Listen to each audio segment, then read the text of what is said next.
Assalamualaikum warahmatullahi wabarakatuh. Berjumpa kembali di channel ini. Salam sejahtera untuk kita semua, terkhusus Bapak Ibu guru honorer, baik yang sudah PG maupun yang belum PG, dan juga lulusan PPG dan swasta yang sudah PG. Berikut akan saya sampaikan informasi terkait dengan pengadaan seleksi P3K Guru 2022.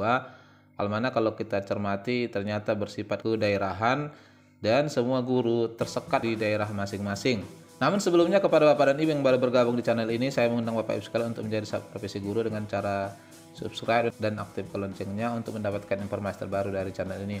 Kalau kita cermati lebih lanjut, ternyata Bapak Ibu sekalian, ya seleksi P3K tahun 2022 ini sejalan dengan surat edaran Menteri Menpan RB di 31 Mei 2022 yang lalu, hal mana di dalam seleksi P3K 2022 ini bersifat kedaerahan dan masing-masing daerah itu hanya berkewajiban menanggung-jawabi dan menuntaskan guru-guru yang ada di daerahnya. Artinya, guru dari daerah lain itu menjadi tanggung jawab daerah lain. Nah, sehingga ya seperti data tahun 2021 yang lalu, guru-guru yang sudah PG, baik itu dari luar daerah maupun dari dalam daerah itu sendiri, yang sudah masuk ke data guru PG di daerah tersebut, maka merekalah yang berkesempatan untuk diselesaikan, diberikan formasi di daerah tersebut. Sehingga kalau ada daerah yang formasinya sedikit, guru PG-nya lebih banyak, maka tentu ini juga sangat berimbas sekali terhadap pengangkatan di tahun ini. Hal ini juga saya sampaikan terkait ada juga pertanyaan dari sahabat profesi guru yang pertanyaannya, saya sudah lulus PG tahun 2021 tapi daerah saya formasi PJOK sudah habis. Untuk tahun 2022 apakah bisa mendaftar di daerah lain? Nah, inilah salah satu yang mendasarinya sehingga kemudian saya coba dalami lebih lanjut Bapak Ibu sekalian. Hal mana di Permenpan nomor 20 tahun 2022 di pasal 33 disebutkan di ayat pertama memang semua guru diwajibkan untuk memilih di sekolahnya jika formasi tersedia. Lalu di ayat kedua ini, jika formasi di dalam hal ini tidak tersedia di sekolahnya, maka bisa memilih di sekolah yang lain yang masih tersedia kebutuhannya. Namun ternyata Bapak Ibu sekalian ini adalah hanya untuk daerahnya masing-masing. Jika seperti pertanyaan tadi, formasi di daerah ternyata tidak tersedia, Bapak Ibu tidak bisa memilih ke daerah lain. Sebab di daerah lain juga guru-guru PG-nya lah yang menjadi prioritas. Yang bisa memilih secara bebas atau nasional di seleksi P3K tahun 2022 ini hanya formasi umum, ya. Itu pun catatannya apabila masih ada formasi yang tersedia. Dan kalau kita lihat ini urutannya seperti yang Bapak Ibu ketahui di Permenpannya adalah skala prioritas 1 terlebih dahulu diberikan formasi, kalau masih ada tersedia lalu masuk ke skala prioritas 2 dan 3. Ini kemudian dilanjutkan kalau masih tersedia formasi untuk pelamar umum. Dari sini teknis ujian yang dilaksanakan di tahun 2022 ini secara halus ya bisa menyingkirkan guru-guru honorer di sekolah-sekolah negeri. Sebab bila kemudian dibuka formasi bagi guru lulus PG di sana dan formasi di sekolah tersebut sudah terpenuhi, ya bisa jadi guru honorer yang ada di sekolah tersebut dan belum PG tidak mendapatkan jam pembelajaran. Kalau ini terjadi Bapak Ibu sekalian, mau tak mau Bapak Ibu tidak mungkin lagi bertahan di sekolah tersebut. Nah, lalu terkait distribusi penempatannya ya, barangkali ada rekan-rekan juga yang baru update, berikut akan saya sampaikan cuplikannya. Maka yang akan kita lakukan di DES nanti adalah enter, memindahkan formasi, menempatkan guru yang biru tadi lulus passing grade agar ditempatkan di sekolahnya. Sehingga nanti guru lulus passing grade di sekolah A akan menjadi guru ASN. Warnanya akan menjadi hijau. Untuk B, perhatikan sekolah B. Ceritanya dibutuhkan guru IPA misalnya. Guru IPA di sekolah B ada 3. Kebutuhannya 3. Tapi sudah ada 2 guru ASN. Sudah ada 2 guru yang berwarna hijau. Tapi ternyata guru yang lulus passing grade di sekolah B itu ada 2 guru IPA-nya. Warna biru ini ada 2.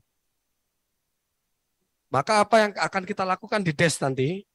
Pertama, enter, kebutuhan 1 akan diperuntukkan bagi guru passing grade IPA yang nilainya lebih tinggi. Yang nilainya lebih tinggi, itu yang kita utamakan. Terus satu lagi gimana? Yang guru lulus passing grade, tapi nggak ada kebutuhan di sekolahnya. Warna biru ini. Enter, kita taruh dulu di keranjang. Lalu kita lihat sekolah C. Kejadiannya sama. Kejadiannya sama. Kebutuhannya 3, sudah ada 2 guru ASN. Enter, kita berikan formasi ke individu yang memiliki nilai lebih tinggi, lalu orang kedua kita masukkan ke keranjang. Lalu kita urutkan, mana yang tertinggi? Nah, yang tertinggi yang ini, peringkat 1, ini ada peringkat 2 di dalam keranjang. Yang peringkat 1 akan kita berikan ke sekolah yang memiliki kebutuhan guru yang lebih sedikit. Kami membuat draft. Urutan pertama, kita taruh ke sekolah yang lebih mendekati kota, asumsinya. Kekurangannya lebih sedikit. Enter. Lalu orang yang kedua, yang nilainya lebih rendah, kita taruh ke daerah yang lebih ujung. Untuk K2 dan negeri, jika Bapak Ibu masih memiliki formasi, Bapak Ibu masih punya hak. Sekali lagi, Bapak Ibu masih punya hak untuk menukar. Saya ulangi. Tadi kan orang pertama ini kan ditaruhnya ke atas. Ditaruhnya ke sekolah yang ada di atas. Coba next. Nah, di situ ada tulisan sepanjang kuota formasi Pemda tersedia. Apabila kuota formasi Bapak Ibu tidak lagi tersedia, berarti nanti guru passing grade itu akan tinggal di keranjang. Tinggal di keranjang. Sampai kapan? Sampai Bapak Ibu membuka tambahan formasi. Tapi juga ada permasalahan lain. Contoh mata pelajaran bahasa Inggris. Bapak Ibu itu memiliki guru bahasa Inggris itu kebanyakan. Ada lagi TK bahasa Inggris, ekonomi itu kebanyakan.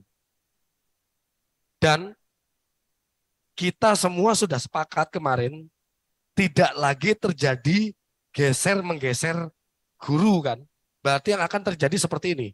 Walaupun kuota Bapak Ibu banyak untuk guru-guru bahasa Inggris, tidak semua guru bahasa Inggris, tidak semua guru TK, tapi sebagian besar akan mengalami seperti ini. Enter, perhatikan yang A, itu masih sama seperti tadi. Untuk sekolah B juga masih sama seperti tadi.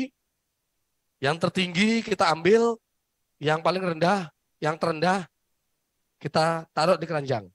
Sekolah C juga begitu, yang nilainya tinggi kita ambil, kita angkat di sekolahnya sendiri, dan yang terendah kita taruh di keranjang. Sekolah yang di bawah itu sudah penuh. Ada 5 kebutuhan bahasa Inggris, 5-5-nya sudah terisi. Ada yang terisi oleh guru passing grade di sekolahnya sendiri, yang warna biru ini. Warna biru itu guru lulus passing grade.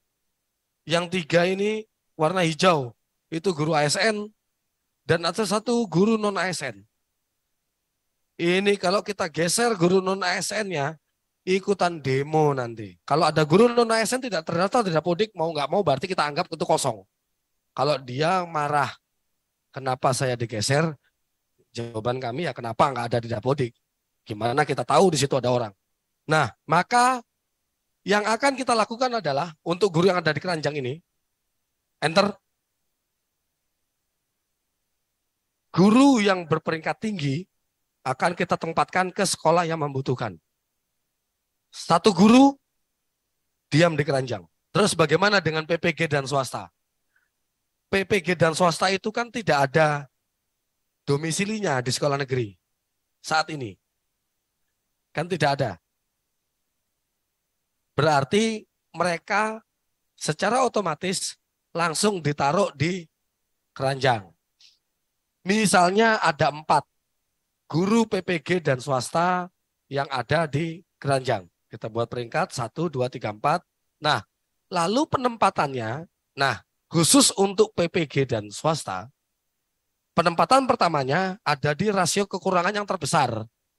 Dibalik rasio kekurangan yang terbesar, dibalik. Berarti yang peringkat 1 masuk ke enter, masuk ke sekolah yang membutuhkan. Masih ada kebutuhan, kita taruh untuk yang peringkat kedua. Lalu di sekolah satunya juga masih ada kebutuhan, maka peringkat 3 kita taruh ke sekolah yang membutuhkan. Sisanya 1 orang harus tetap diam di keranjang karena penuh. Kalau Bapak Ibu masih punya kuota formasi, tapi guru passing grade ini belum semuanya selesai ditempatkan, bukan karena kuota formasinya yang habis, tapi karena memang sudah tidak bisa ditempatkan lagi. Udah nggak bisa lagi diapa-apain. Bahasa Inggris, TK misalnya seperti itu. Tapi Bapak Ibu masih punya sisa kuota formasi. Maka sisa kuota formasi tersebut dapat dilakukan untuk mekanisme yang kedua, yaitu pola observasi. Barangkali ini yang bisa saya sampaikan Bapak Ibu sekalian, semoga bermanfaat. Wassalamualaikum warahmatullahi wabarakatuh.